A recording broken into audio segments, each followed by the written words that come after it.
नमस्कार।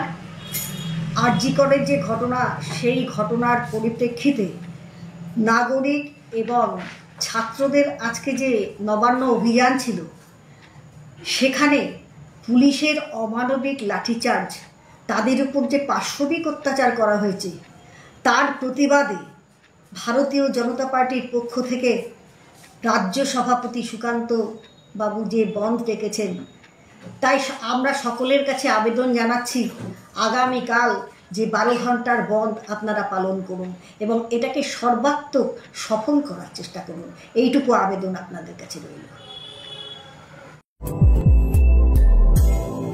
यो हो SG news.